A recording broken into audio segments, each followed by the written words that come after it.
You're listening to Abroadening My Horizons on Paris Underground Radio. For more great content, please visit parisundergroundradio.com. Hello, and welcome to Abroadening My Horizons on Paris Underground Radio. My name is Abby Riffel, and I'm a 21-year-old college student from a small town in Kansas who is living in Paris for the summer and will be bringing you along with me as I discover the city. Hello, everyone, and welcome to my last podcast for this series. It has been so much fun and so exciting for me to be able to make this and to go on this journey, and so I just wanted to say thank you to everyone that has supported me by following along and listening to what I've had to say, and it's meant a lot to me. So it has been 1 month since I left Paris and returned back to Kansas, and things have been going pretty good, I'd say. I'm getting ready to go back to school in a couple of weeks, and I'm really excited for that. Mostly because no one there has heard about my trip, so I feel like it's just another excuse to talk about it some more. I'm just kidding, I'm excited for a lot of other reasons, but I am excited because I'll get to talk about my trip and talk to people who haven't heard about it, so that's always fun for me. But within this month of being back, while I've enjoyed getting to be back home and I've seen my family and kind of caught up with them and stuff, I have really found myself missing Paris a lot and wanting to be back there. I don't even know if I could pinpoint exactly what I miss besides just like everything, really. I miss living in the city and just the vibes that come with that. I miss the energy of just Paris and France in general and how different it is from here. But I also do like where I'm at too, so it's like I keep going back and forth between really, really missing it and then being like, no, I like it here, and then really, really missing it again. With the program, there was a 4-week program and then there was an 8-week program, and so I did the 4-week because my budget didn't work for 8 weeks. But some of the other interns I met over there, they were there for 8 weeks. So they're still over there right now, and they've been posting about it, obviously, and so I've been seeing it, and just seeing them in the city, it just makes me miss it that much more, I feel like, because they're posting the same places where I was. So it's like different if I just Google images of Paris, because it's like, oh, well, I might not have even walked down that street, but like when the interns that I was with for that month are posting, and they're posting from spots that I was at, that is when it gets really hard, and I'm like, oh, I really miss that. I miss being there.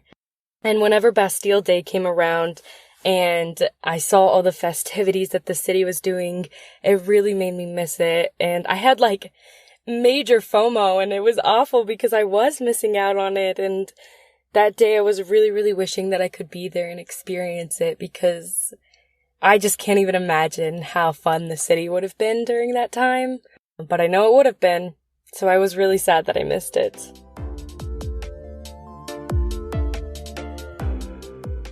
Since I've left, I've just felt like Paris is like a part of me now. And I realize how cheesy that sounds, but it's honestly true. Like whenever I see something from Paris or that reminds me of Paris, my heart just like jumps a little bit because of how much this trip has meant to me. And I don't know, it's like it makes me miss the city whenever I see something that reminds me of it. Like, whenever I walk into this coffee shop in my hometown and they're selling croissants, it makes me miss Paris so much. But I'm also so stubborn sometimes, and I, like, refuse to buy a croissant from there because I'm like, oh, I know it won't be as good, and then I'll just get sad and I'll miss the city even more. And so it's kind of me being stubborn, being maybe a little bit petty that I'm not in Europe right now.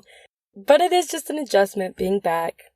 And also, both of my parents bought me these, like, paintings of Paris to hang in my room. So now I have 2 of them, and I love looking at them because I know that, like, I've been there and I've walked those streets and I lived there, and it's not just a decoration for me, it's a reminder of this big event that I went and did when I was in my 20s. And I really love looking at it, but it also makes me a little bit sad because I am missing the city, as I've said so much in this podcast. It's actually kind of funny because before my trip, when I would tell people, I'd be like, oh yeah, I'm going to intern in Paris for a month this summer and I'll be traveling by myself. And I remember when I told them, it seemed like this really daunting task and like it seemed like a really big deal. And then when I actually did it and I was in Paris for the month, I kept thinking, this really isn't as big of a deal as I thought it was. And I don't know, I just was like, yeah, I'm just doing this. It just felt really easy, if that makes any sense. And so when I was in Paris, I was like, dang, maybe I kind of over-exaggerated this trip when I was telling people before I left. Like, maybe this isn't really that big of a deal. But now that I'm back and I talk to people and I'm like, oh yeah, I spent a month in Paris and I traveled by myself. Now I'm at this point where I'm like, dang, I can't believe that I actually did that, because that is kind of a big deal. It's been really funny looking back at how I've perceived the trip, where like the first time I perceived it, it was this really scary thing that I was going to go do and it was going to be a big deal. And then when I actually did it, I was like, oh, this isn't really that big of a deal. Like, this is pretty doable, I feel like. And now that I'm back here, I'm like, yeah, that was a big deal, but I did it. And so it's just funny to see how my thoughts have changed throughout this whole trip and where I'm at now with that. And while we're on the topic of things changing, I also want to talk about speaking French, which I know has been a topic on this podcast many, many times. But that is something that has also changed since I got back that I wasn't expecting at all. So before I left for the trip, I started doing Duolingo and I was working on being able to pronounce and say like very basic phrases. Before I left for the trip, I felt pretty good about having like the bare minimum down. And then when I actually got to France, I realized that I basically knew nothing. And I realized I was pretty overconfident with my ability to speak French. But then with being around people speaking French all the time, I started to familiarize myself with some phrases, and I was able to recognize certain phrases or certain questions, and I was able to like figure out how to respond to those. Just phrases or questions you might get asked a lot. Just like simple phrases, like for example, whenever I would go grocery shopping or check out somewhere, go shopping, I learned the phrase, would you like your receipt? Just because I got asked it so many times and I would, yes or no, you can say that to them. But now that I'm back, I feel like I've lost all of that. Like, I feel like I know less French now than I ever have. And I'm not sure why that is. I don't know if it's because I'm just not hearing it on a daily basis anymore or what it is, but basically I cannot recognize any French phrase anymore. And it's so disappointing because I thought I was going to be like kind of decent at French, or at least be able to have a very basic conversation when I got back. But now whenever my brain tries to think anything to say in French, it's like completely blank in there. I'm racking my brain trying to find something, and I like cannot think of anything. I feel like my brain should be working the opposite. I feel like I should be able to speak in some phrases. I feel like people I've met who've gone to other countries for a little while come back knowing some phrases. But I feel like my mind has just decided to completely shut off all parts of it that had picked up the language. So that's really disappointing. It's really frustrating because I tell people, oh yeah, I spend a month in France and I can't speak any French. So, I don't know, that's been really interesting to notice, but also very frustrating too. But yeah, I feel like I've changed a lot since that trip, both physically and mentally. So my sister asked me one day when I was back in Paris if I thought my style was going to change from being there. And I think I laughed then and I was like, no, it's not going to change. But honestly, I feel like it has. And I know I talked about wearing a big t-shirt and athletic shorts in my podcast, but when I'm not wearing those, I usually tend to be more dressed up. I wear a lot more dresses now than I ever did before I went on that trip. And I feel like wearing dresses isn't even really like a Paris thing, but that was basically all I wore when I was there. And so I think I got really comfortable with wearing them, I guess. So now I wear them a lot more while I'm here. But I also feel more confident about myself and what I wear now. And I think that has changed how I decide what I'm going to wear or not. Like, before the trip, I would say that I cared about following the rules of style, if you could call it that. But now I feel like everyone's style is so unique, and that if I like something, I should just own it and wear it. And so I've started stepping more out of my comfort zone and experimenting with things that I've liked, but I maybe would not have tried before. And I feel like I'm making this sound like a big thing. It's really small things for me. It's like a new hairstyle or a different cut of jeans. It's not like these huge epiphanies when it comes to style. But I have started branching out more, and I am really proud of myself for that. And I don't think I would have been as comfortable as I am if I had not gone to Paris and kind of had to get out of my comfort zone like that. But yeah, I thought it was funny because I told my sister, I was like, no, my style's not going to change at all. But I feel like it has since I've come back. So I'm taking back what I said about that, I guess. Also, going to Paris, I feel like it just built up my confidence in general, not just in what I'm wearing. Like, I've genuinely started thinking that I could do anything. And what I mean by that is kind of like travel anywhere, at least in Europe. Like I said earlier, telling people that I was traveling to Paris sounds really intimidating. But once you actually do it, I feel like it's not that intimidating. So I feel like the trip was just a huge confidence boost all around because I got a lot more confident in my traveling abilities, and it was something that I was very scared to do, but I did do it, and I feel like I did it kind of well, and so now I feel a lot more confident in that. Like, if you would have told me a year ago that I would be doing this trip, I genuinely would not have believed you at all. I would have probably laughed in your face, because even like a year ago, I was scared to fly by myself, even just like in the United States, like going from one state to the next. I was so scared to do that last summer. And now it's funny because here I am and I've traveled internationally by myself. So it's really cool to see how much I've grown in just a short year, because so much can really change in a year.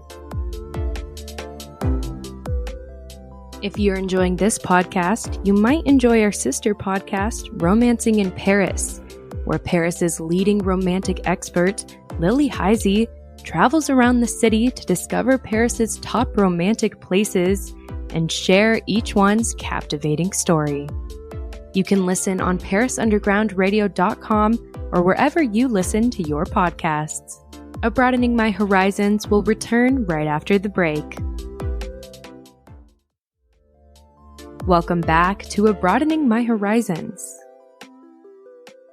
While I'm speaking of traveling, I have definitely caught the travel bug. Being in Paris and then spending the weekend in Marseille, it just made me realize how much of the world I haven't seen. And I really would like to continue traveling and seeing other places and gaining those experiences and learning from it, because it was so much fun and it was so good for me. And yeah, there's just a lot more to this world that I haven't seen, that I didn't even realize I hadn't seen. And I think it's important because you just gain so much perspective when you go to these places and you see these people living entirely different lives than the life you live. And I think that's really good to be able to see that.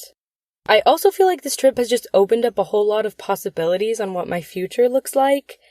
I graduate from college this December, and I don't exactly know what lies in my future once I graduate, where I want to go, but I know that travel and Paris are definitely options right now, which is so crazy to think about because I never would have thought that unless I took this trip. And so it's just really opened up 100 different possibilities of where I could go and what I could do with my life.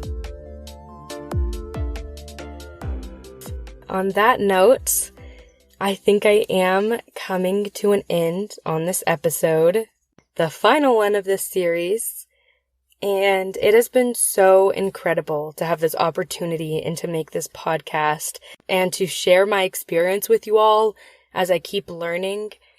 If there's one idea I want to end on, it's that you can't allow fear to keep you in your comfort zone. I would say that I'm a very timid person and I get nervous or afraid of a lot of things. But one thing I'm very grateful that I did is that I did not allow my fear to keep me away from this experience. So I encourage anyone listening to be very intentional about getting out of your comfort zone, whether that's going to a place you've never been before, like I did, or maybe it's just trying something new at a restaurant. I think there's so much growth that happens when you step away from what you're familiar with. And this trip was one of the first times I've really challenged my comfort like that. And I know that I'm going to be forever grateful that I was able to do that and that I was able to learn and grow and become a better person because of it. I want to thank you all again, and once again, thank Paris Underground Radio for giving me this opportunity, and I hope you all enjoyed. Thank you for listening to Abroadening My Horizons on Paris Underground Radio. I'm your host, Abby Riffel. If you liked this podcast, please make sure to rate it and give it a review. If you want to get in touch, you can reach me at hello@parisundergroundradio.com or on Instagram at @AbbyRiffel_. Thank you for listening. This episode was produced by Abby Riffel and Jennifer Garrity for Paris Underground Radio. For more on this show and shows like it, please visit parisundergroundradio.com.